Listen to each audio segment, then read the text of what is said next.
All right, Scotty, now we're going to take a look at your backstroke from the side view above water. And again, I like your backstroke when you're swimming it like now. You're just swimming backstroke. You swim it in the workout. You have some very good basic techniques that you're using. Your shoulder roll is pretty good. Like right here, the shoulder out of the water is nice and high. You got a good head and body position. You rotate that hand. The entry is clean, and you have this good stroke rate when you're doing this. So I'm really liking what I see. The one thing that I think needs to change on this side, your left arm, is just making sure that hand is straight out instead of bent down. To me, that brings continuity in your backstroke. It connects that hand, wrist, and forearm and arm to the hand.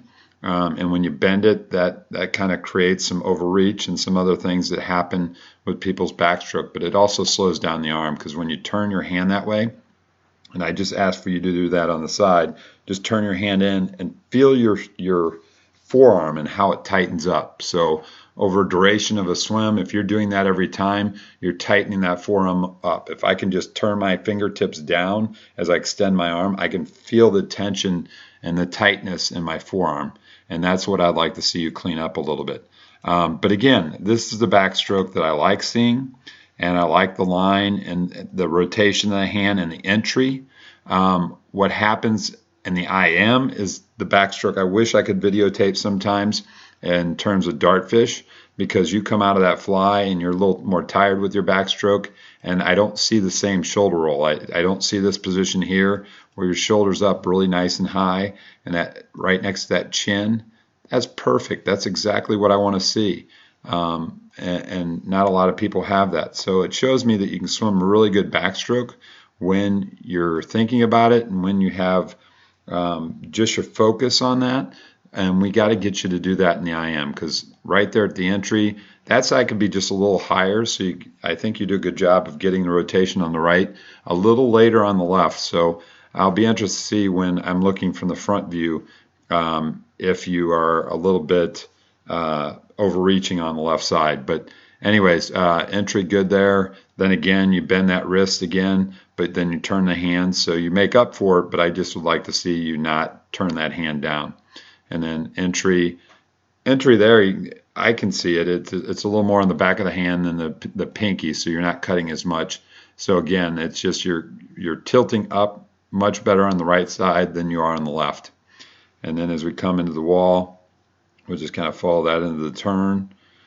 And then here, I want to see a bent arm. So I really want it like a freestyle arm stroke. I don't want you looking back waiting for the arm. I don't want you looking here back at your arm or at the ceiling. I want those eyes already turned, so they should be looking in the water, kind of at the wall. That's what I would like to see at that point, just getting that head around quicker so you're on your stomach. It is a freestyle turn, so that whole last stroke can be on your stomach and not so much on your side. So we have quite a few people that are following the arm and kind of keeping it very straight here. And what I want to see is it come from here, bend at the elbow, and be more of a freestyle stroke into the wall. So it's quicker, more direct, and it looks more like your freestyle as you're coming in, because it is a freestyle turn. And then you can see how you just swing over, and you're late with the eyes getting over on that turn. Flip turn's pretty good. We want to separate the feet as we're getting to the wall, so I can see your feet are right on top of each other, and I would like to see you closer to the wall so you're not opening up the back. So I'm kind of backing up here, but you can see how the feet are, our knees are together.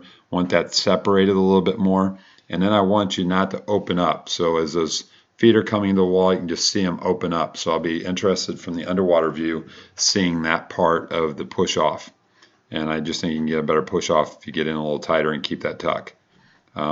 Look like a little bit of arm movement in the kick out. We want to keep the arms very still on the kick out. And again, you can just see at entry on the right side, that shoulder was already out of the water. On this side, you can see the shoulder is under the water. So it needs to be more here. It needs to be a little higher. And that would get you on your side a little bit more and like the right, I think it would line up the turn of the hand a little bit better.